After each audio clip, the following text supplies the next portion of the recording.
the Great Dino Ranger here again, back with another review. Recently found something at Best Buy, and that is the Jurassic World Hammond Collection Concavenator.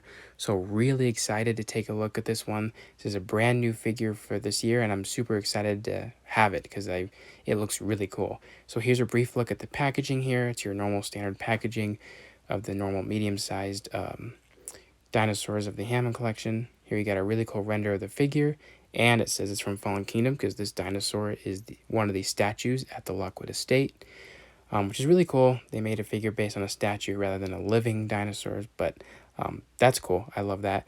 And then here you can see on the back a cool render of the animal and a cool little bio saying Concavenator, recognizable due to a distinctively shaped spine. The Concavenator is on display and encased in history as Claire visits the Lockwood Estate.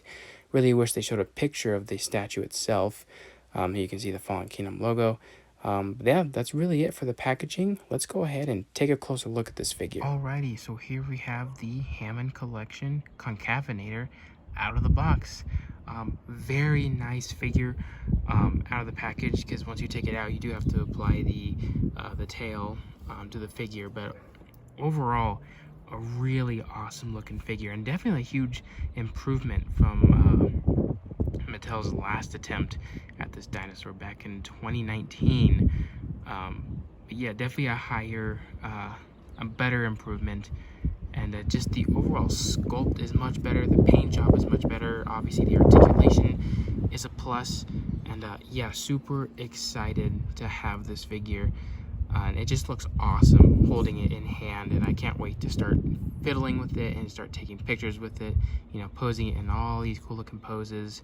I already have an idea for a pose I'm going to do for the thumbnail of this video, so yeah, I'm super excited to have this one.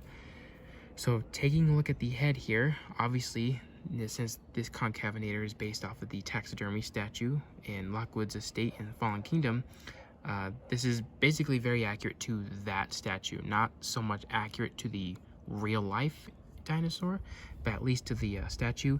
And this head is right up there in terms of pretty accurate to the head. It's very odd looking, not accurate to the real animal, but it's very it gets like the basic shape of the Concavenator skull down, but it's not entirely 100% identical. But it looks really nice. You can definitely see when you're looking at this figure the prototype looking vibe it has, since those taxidermy statues in the movie were most likely failed experiments, which is why they ended up stuffing them into these cool little dioramas like you'd see in museums. So you can kind of see, in my opinion, the little test vibe with all these. Like, they weren't necessarily good test subjects, I guess. But very cool looking head. I like the little crest here, the lines along the skull, the eye there. Nice amount of sculpt work. Fine little scales around there.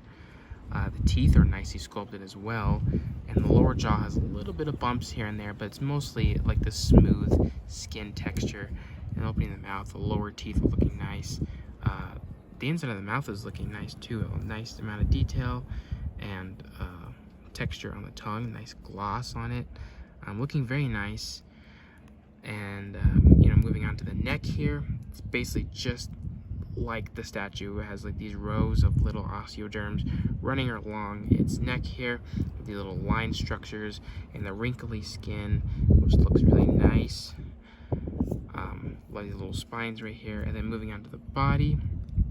The body is nicely detailed. Look at all that awesome sculpt work, especially here around the shoulder area where these little osteoderms are poking out. Very cool. And you got these little ridges along here. But a lot of nice sculpt work in terms of the detail along here. Looks very nice. And then on the underside, it's a little bit more of a smoother texture, but it is sculpted. You can see here, especially along the tail, it is sculpted very nicely. Just maybe not as, it doesn't pop as much as it is like right here on the body.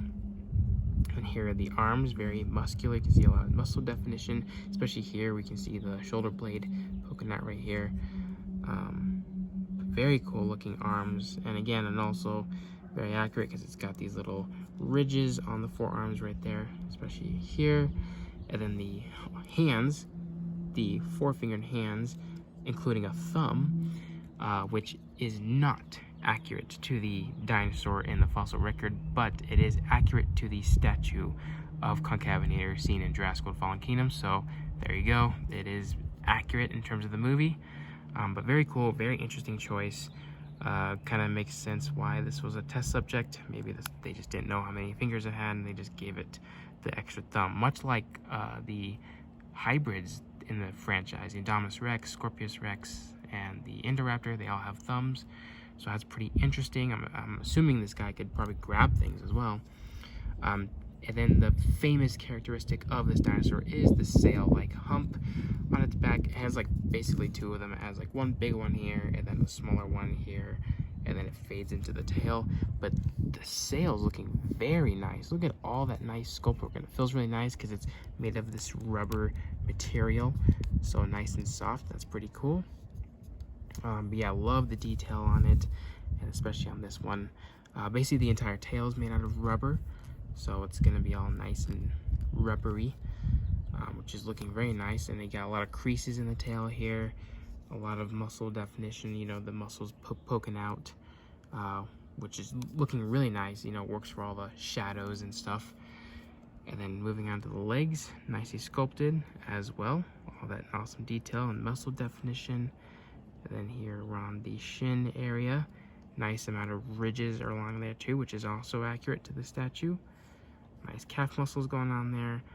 Moving on to the lower part of the foot, nicely detailed with the ridges and the on the toes and up the leg as well. Looking very nice. Feet are a little big on mine, but they're not terrible.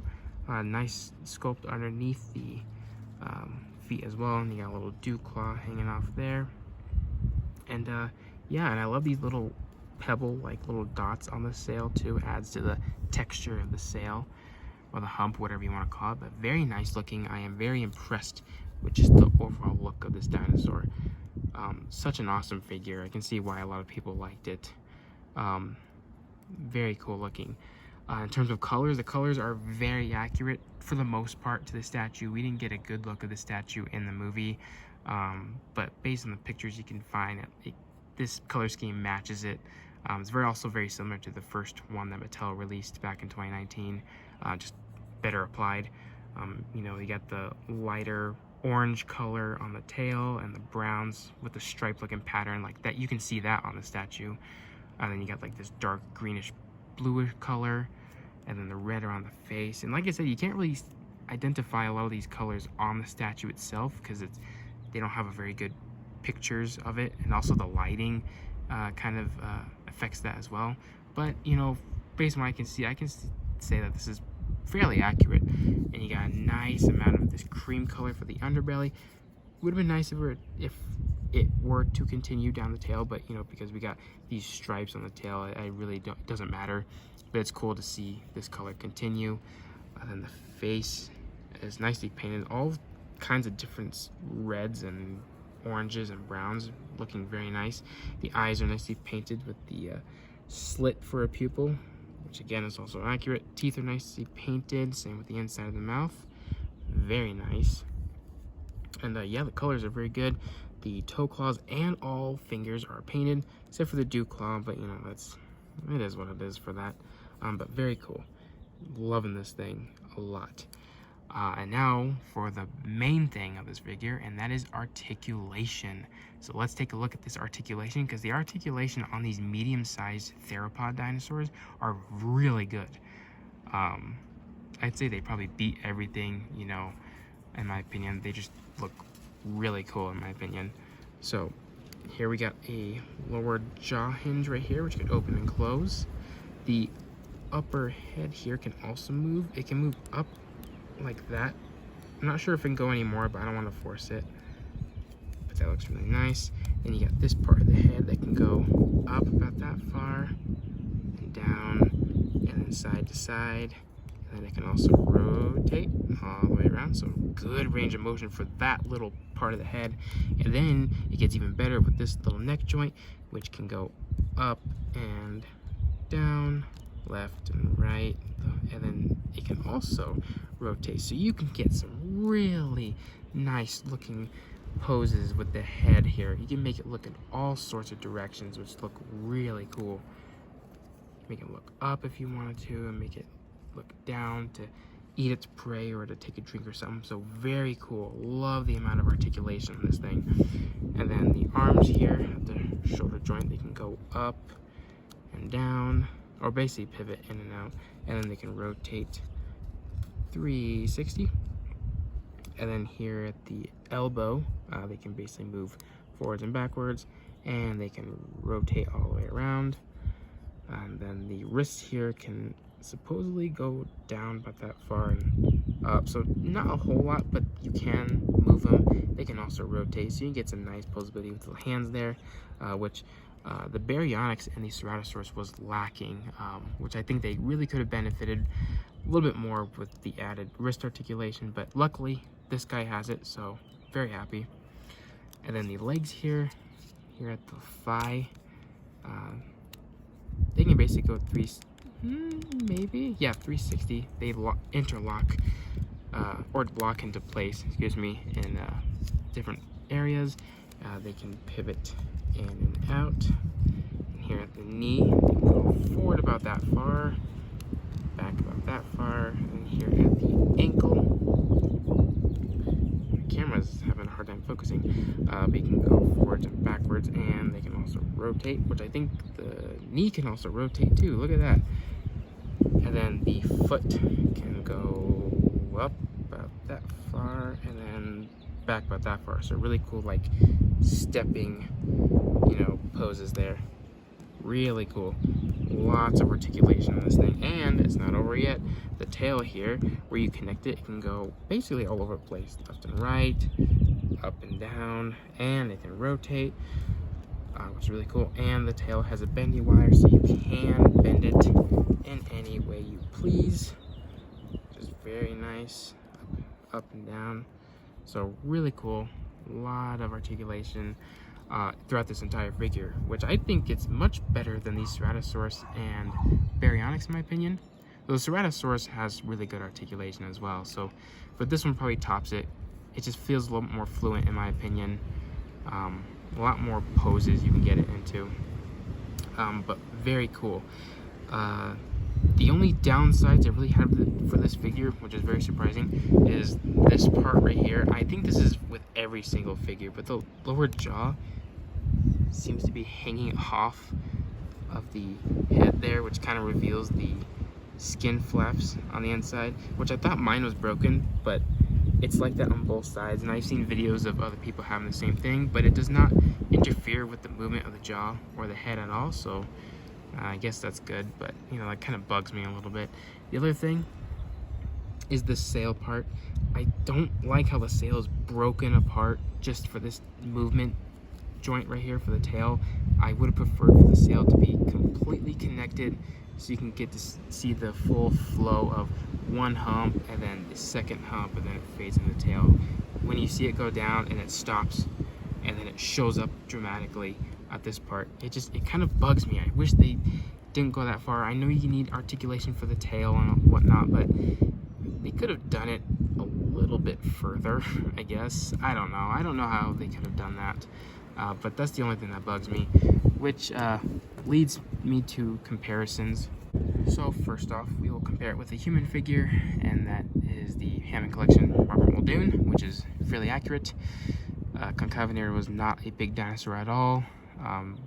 In Fallen Kingdom as a statue, but I think as a real animal, it wasn't very big. So I think this scale matches pretty perfectly in my opinion. And then I think the only other comparison that really needs to happen is to compare it with Mattel's very original Concavenator figure that was released back in 2019. This guy had a couple of repaints in 2019. They had this one, and they had a different beige looking one. But here's the original one. So yeah, taking a look at it, this one is not looking very good in my opinion. There's lack of paint, obviously lack of articulation, but that's okay. This is the mainline figure. But just doesn't look a whole lot like the one from the movie. This one tops it all. I mean, this one just blows this one out of the water. It's really cool to see these two compared with each other. Surprisingly, see these arms covered in this amount of scale detail, especially here on the arms and the legs, which I know this one does not have that, but it's more accurate in my opinion because the statue didn't really have any of these cool looking scales on it. But I will say the only thing that this thing benefits from that makes it, I guess, have something better than this one is the connecting sails. See how this one continues up, then goes down, then immediately goes into the second one, and then fades in the tail. This one, there's like a dramatic just slice between both sails there, which kind of bugs me a little bit. This one has the better structure of the sail of them being connected. But in terms of sculpt and looks, this sail definitely beats it. Like, look at that detail on that sail. That is much better than this one. But it's really cool to see how these two compare. Plus, this one is not very good at standing. This one is. Obviously, it keeps on falling over because it's windy. But it's really cool to see where Mattel has gone throughout the years. This is 2019, and this is 2023. I believe it's 2023. Yes, 2023. Huge improvement overall. So yeah, that's about to wrap it up for this review. I hope you guys enjoyed it. I am in love with this figure. It's such a great one. The articulation, the colors, the sculpt just make this thing a full package. Like, this thing is just really cool. I highly recommend it for any collector out there who loves dinosaurs or Jurassic Park in general, or both. But yeah, this thing is just awesome. It definitely needs to be in your Jurassic collection, and a lot of cool poses you can get this guy in. And plus, it's a obscure species that obviously was not in the movie, like living and breathing, but it was there as a statue. So technically it is a movie dinosaur, but it's really cool to get a bizarre one at that, with this weird looking sail it has. Very cool looking species overall. But yeah, really great figure. And yeah, that's basically all I have for this video. So hope you guys enjoyed it, and I'll see you guys again for the next one.